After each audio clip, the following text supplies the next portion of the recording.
Today we're getting into the latest Tesla news, including tons of new Cybertruck leaks, new Model 3 Project Highland leaks, a Tesla recall, and more, so let's get into it.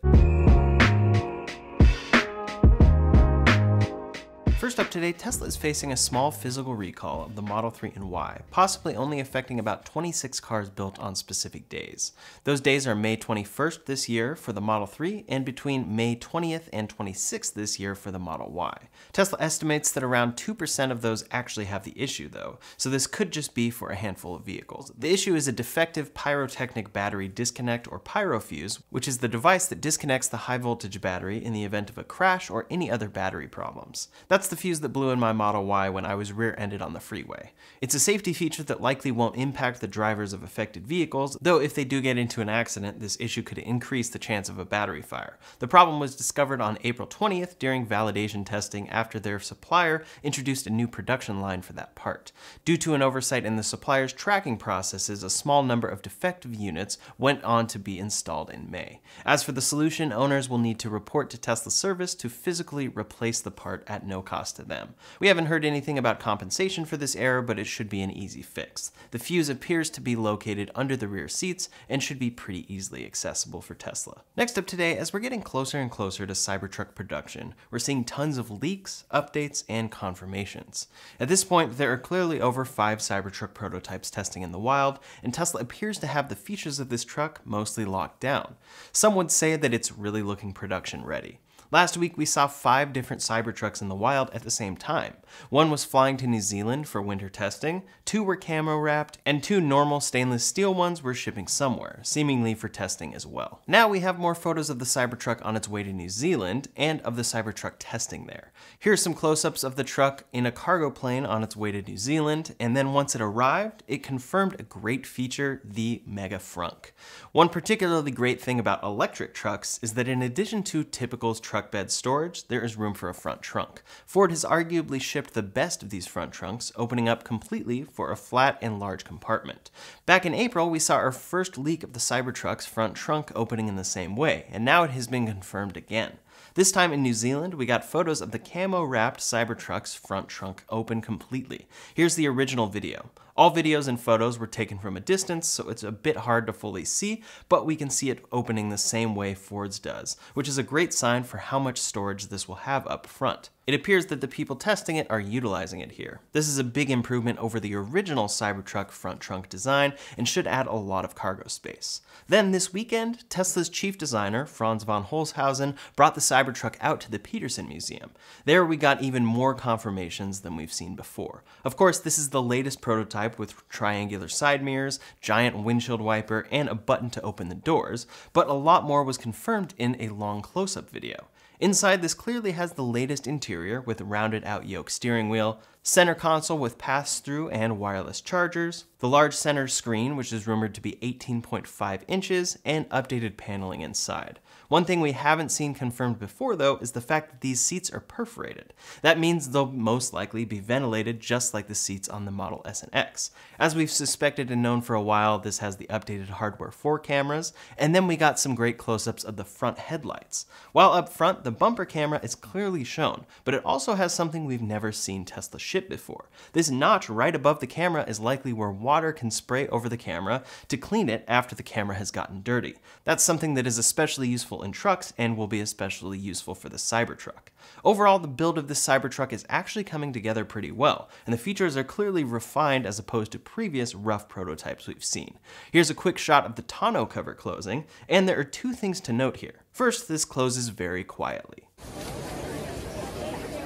This is far better than what Rivian has shipped on the R1T's integrated tonneau cover. The other thing to see from this angle though is that once the cover rolls down, or into the truck, it rolls completely into the truck. You can see right into the truck interior when the cover is down. This was assumed, but given the fact that the cover when closed covers the rear window, it was unclear if Tesla would ship this or not. It's pretty cool to see.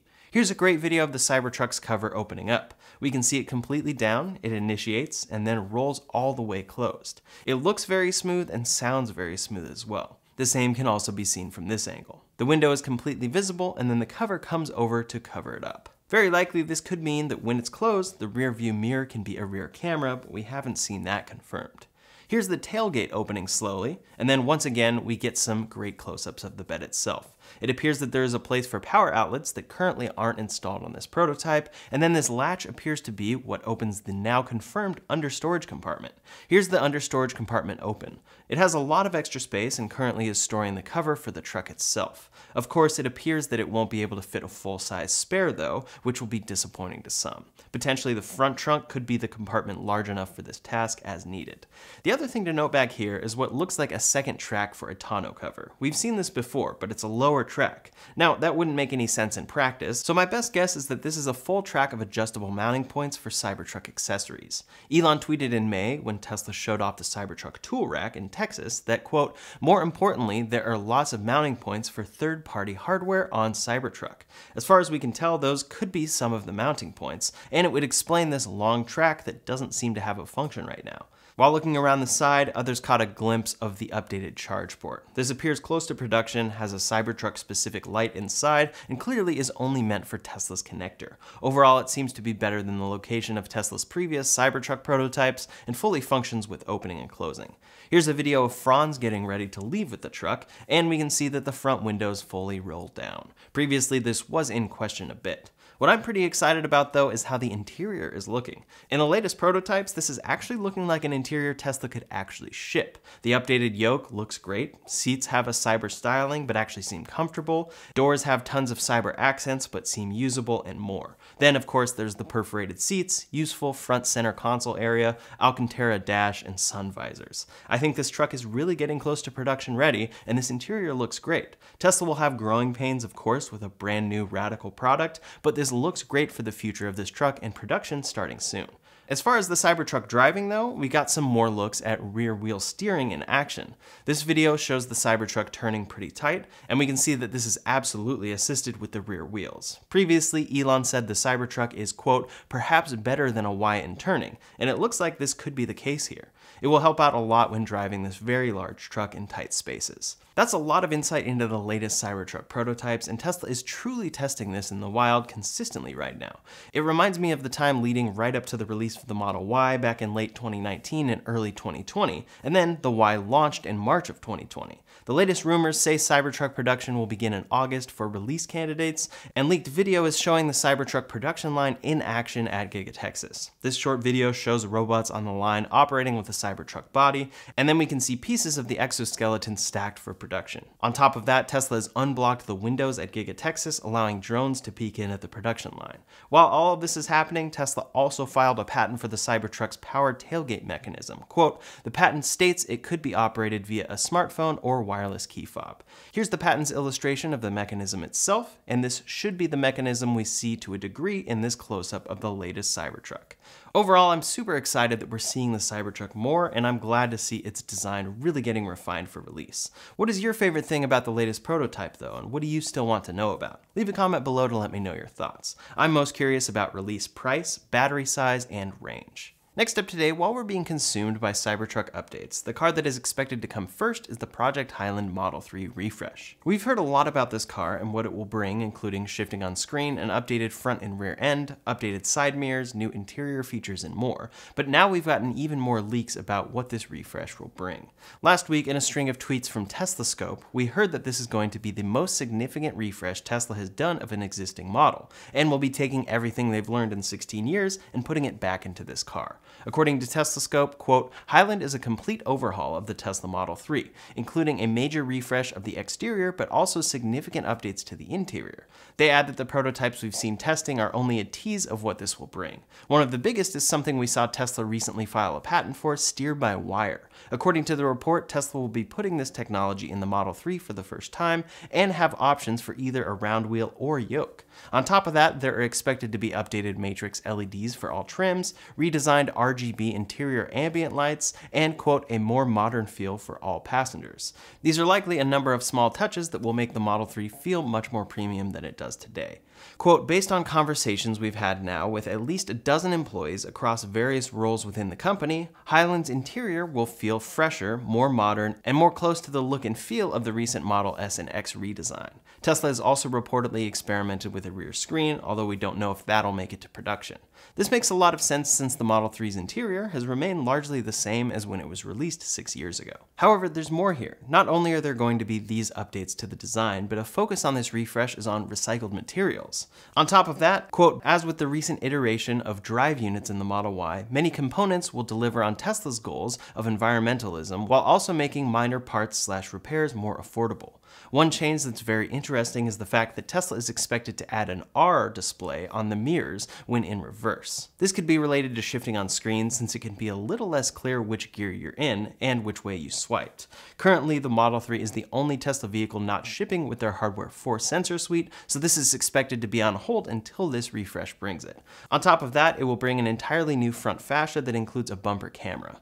We've seen this on the Cybertruck, and with Tesla adding it to their other cars here, it should help with FSD functionality. Tesla Scope also notes that Tesla will be improving the sound system, borrowing from the Model S and X, likely won't be shipping a HEPA filter on the Model 3, and then will be improving comfort in the seats mainly by reducing vibration. As for price, it's expected to remain largely the same since a core feature of this refresh is an improved and optimized manufacturing process that should make the Model 3, even when bringing new features, cheaper for Tesla to manufacture. The timeline, though, appears less clear than before. Previously, we had heard Q3, and I was anticipating a July release, but Tesla Scope says they've heard conflicting reports from employees. Some say 1 to 3 months, and others say it will come in Q1 of 2024. Tesla is in a tough spot here since they need to keep selling the Model 3 as is and can't harm production, but also need to refresh this car and get new production going as quickly as possible, all while keeping it secret. I'm very curious to see when we'll hear about this car's release, because Tesla definitely doesn't want to make the mistakes that they made with the Model S and X refresh that led to so many delays. Next up today, Tesla's Megapack 2XL is going to be powering a new battery project developed by France's Neoen. The predecessor to the Megapack was Tesla's Powerpack, which they introduced back in 2017. At the time, Neoen used them in one of the first ever large-scale energy storage projects using lithium-ion battery cells in South Australia. That project popularized Tesla's utility-scale energy storage systems, which were proven to be both successful and profitable. Tesla and Neoen have continued to partner on new projects, including another 400 megawatt-hour one in Australia that we heard about in January. Now they've announced an 877 megawatt-hour project in Western Australia. That'll be made up of 224 Tesla Megapack 2XL units. The battery will be located near the town of Cowley in the southwest region of Western Australia. This is Tesla's new version of the Megapack, which was updated to a 3.9 megawatt-hour capacity back in September. When this project is completed, it'll be the largest battery system in the world at 4 gigawatt hours. That's enough energy to power over 3.5 million homes if they consume around 10,000 kilowatt hours each year. That alone is almost a third of the total number of homes in Australia. Of course, these plants will also be powering businesses and factories that consume a lot more energy than the average home. Neoen also has a huge impact on Australia, becoming powered by 100% renewable energy though, and this is very exciting to see. It's great news for Tesla also being at the center of this change. Their vehicle business isn't the only one that's booming, and I only see Tesla Energy becoming more and more popular in the years to come.